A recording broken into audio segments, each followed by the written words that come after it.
यहाँ पे लिविंग की कैटेगरीज हम लोग पढ़ रहे थे, बेसिक कैरेक्टरिस्टिक। तो लास्ट वीडियो में हमने यहाँ पे 4 कैटेगरी पढ़ी थी, उसी के आगे कंटिन्यू करते हैं यहाँ पे। तो नेक्स्ट 5th कैटेगरी यहाँ पे हो जाएगी मेटाबॉलिज्म। तो 5th मेटाबॉलिज्म जो है वो किसका कॉम्बिनेशन होता है, एनाबॉलिज्म एंड कैटाबॉलिज्म। ठीक है, तो anabolism means best example of anabolism is that is photosynthesis.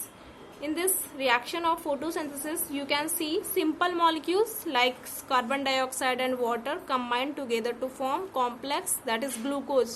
So, it is the example of anabolism. In anabolism reaction, simple molecules combine together to form complex organism. Next, catabolism. In this complex organism break down, complex molecules break down into the simple, and the digestion is also known as catabolism process. So the next property of living things, movement. All living organism या animals can move from place to place for the food, protection and home, but non-living objects can't move from place to place. वो तभी move हो सकते हैं जब वहाँ पे आप फोर्स अप्लाई करोगे, अदरवाइज वो मूव नहीं करेंगे। नेक्स्ट आता है excretion. Excretion is the basic property of all living organism. All the metabolic activity results in the formation of waste materials like urea, carbon dioxide, that is all and all these substances have to remove from the body. So this process is basically related to the living things. Non-living objects cannot excrete. Adaptation.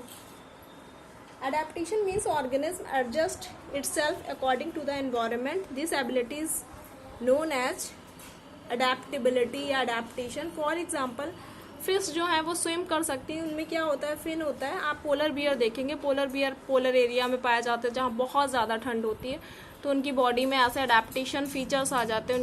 उनकी skin पे फर present होंगे, उनमें blabber fat की layer होती है। इसी के साथ कैक्टस आपने देखा है, कैक्टस जो है डेजर्ट में पाया जाता है। क्यों? क्योंकि उसमें आप देखोगे स्टेम जो है वो बहुत थिक होती है, जिसकी वजह से वाटर लॉस नहीं होगा, स्पाइंस में कन्वर्ट हो जाते हैं। तो ये स्पेशल फीचर्स आ जाते हैं उनकी बॉडी में जिससे कि वो वहाँ पे सरवाइव कर सकें। तो that means adaptation. But non living में ऐसी कोई भी फीचर नहीं होता। Next secretion.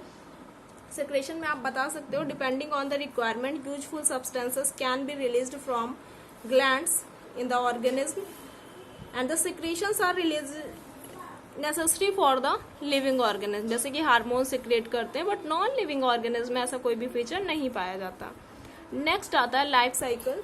तो लाइफ साइकिल में each organism has a definite life, सबकी एक लाइफ होती है। उस लाइफ के बाद फिर क्या हो जाएगा, डेथ हो जाएगी। जैसे कि फॉर एग्जाम्पल सबसे पहले मेल गैमेट है, फीमेल गैमेट, फर्टिलाइजेशन हो गया, फर्टिलाइजेशन से ठीक है जाइगोट फॉर्म हो गया, जाइगोट से एम्ब्रियो बन गया, एम्ब्रियो से बेबी बन गया, फिर एडल्ट, फिर ग्रोथ हो गई, एडल्ट आ गया, फिर मतलब ओल्ड हो गए, फिर लास्ट में क्या होती है, डेथ हो जाती है। तो ये एक प्रोसेस जो है वो चला करती है। तो ये जो पूरी की पूरी प्रोसेस है उसको क्या बोलते हैं, लाइफ साइकिल से हम रिप्रेजेंट कर सकते हैं। नेक्स्ट है organic evolution. Living organism slowly undergoes changes due to variation and adaptation. One species does change into other species and such change occur of its own. मतलब आपने पढ़ा इवोल्यूशन का मतलब कोई भी चेंज होता रहता है एनवायरनमेंट में, वेरिएशन आती रहती है, तो जो लास्ट में आती है स्पीसीज वो हमेशा पहले वाले से बेटर होती है। बट नॉन लिविंग ऑब्जेक्ट्स में ये चेंजेस खुद से नहीं होता। अब फॉर एग्जांपल एक मोटर भी चेंज हो रही तो उसमें ह्यूमन का इन्वॉल्वमेंट हो रहा, बट उनमें खुद से ये प्रॉपर्टी नहीं पाई जाती है। नेक्स्ट देख लीजिएगा कॉन्शियसनेस यानी रिस्पॉन्ड क्या होता है। तो जितने भी ह्यूमन है, पढ़ा है आपने क्लास 10th में, नर्वस सिस्टम। फॉर एग्जांपल कोई भी हॉट ऑब्जेक्ट है, हमने जैसे ही उसको टच किया तो वहाँ से मैसेज जाता है, न्यूरॉन्स होती है हमारी बॉडी में, मैसेज कैरी करके ब्रेन को, स्पाइनल कॉर्ड को देती है। वहाँ से रिस्पॉन्स क्या होता है कि हमने हाथ अपना हटा दिया।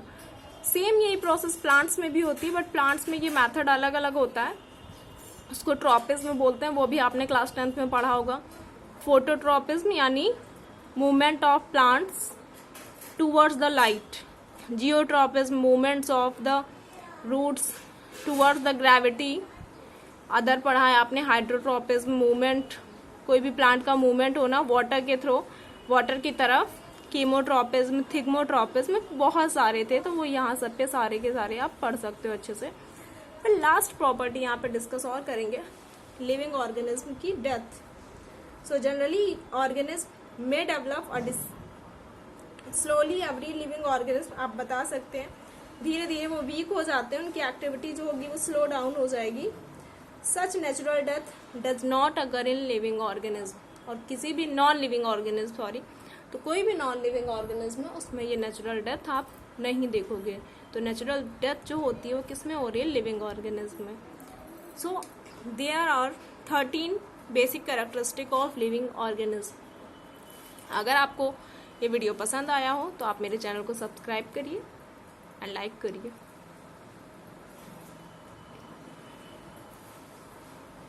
इसके बाद नेक्स्ट वीडियो जब आएगा इसी चैप्टर का, क्लास 11th, अभी ये चैप्टर का फर्स्ट टॉपिक हम लोगों ने यहाँ पे डिस्कस किया।